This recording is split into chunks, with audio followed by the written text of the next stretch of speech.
Monsieur Camille Hébert, pourquoi cette exposition Riopelle? J'ai toujours désiré, spécialement depuis que j'ai ouvert une galerie, avoir une exposition de Riopelle ici à Montréal. Riopelle est certainement le plus grand peintre canadien que nous ayons jamais eu. Il vient d'être confirmé à la Biennale de Venise en gagnant le prix de l'UNESCO. Et ça me paraissait un point d'honneur de montrer, même dans un domaine restreint, son œuvre ici au public de la province de Québec. C'est certainement un des peintres canadiens dont la cote est le plus élevée à l'heure actuelle. À combien est-elle à Paris? À Paris, sa cote est de 150 $ le point. Et est-ce que vous pouvez nous expliquer qu'est-ce que c'est? Qu'est-ce qu'il faut entendre par le point? Le point est une mesure de surface qui est universellement acceptée dans l'art. Ça représente environ 35 pouces carrés par point. Alors, si on dit un tableau à 40 points, ben mon Dieu, on multiplie 35 par 40 et ça nous donne à peu près la surface du tableau. Alors, vous avez dit Riopelle, sa cote est 150 $ le point à Paris.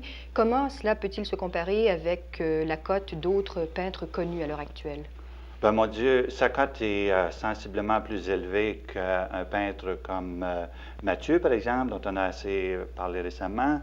Elle est comparable à celle de Hartung, un autre peintre de l'École de Paris qui est très bien connu, beaucoup plus élevée plus élevée que celle de Feito, un artiste espagnol que nous avons présenté ici à la galerie, et moins élevée que celle de Manessier, par exemple, qui a gagné le prix de la Biennale de Venise.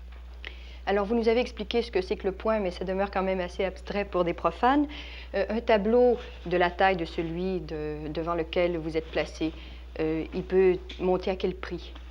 Ce tableau-ci vaut environ 12 000 $. C'est un tableau de 120 points. Maintenant, je dis 12 000, il peut aller à 15 000. Est-ce que vous pensez vendre beaucoup de tableaux de Riopelle à ce prix-là?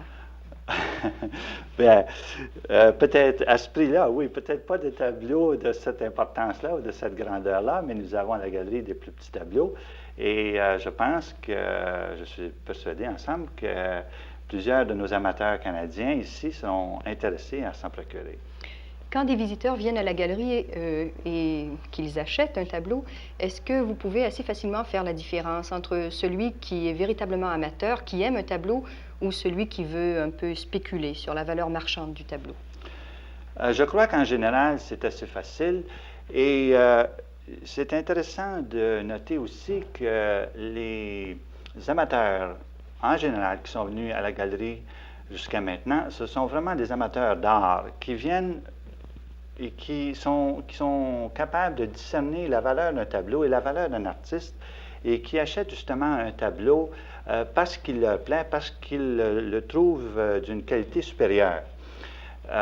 Comme vous le savez, les spéculateurs, ben mon Dieu, prendront le téléphone, appelleront une des grandes galeries de Paris ou de New York et diront, ben achetez-moi ou réservez-moi 6 Riopelle ou 6 Hartung, simplement parce qu'ils croient que la cote de ces peintres-là va monter.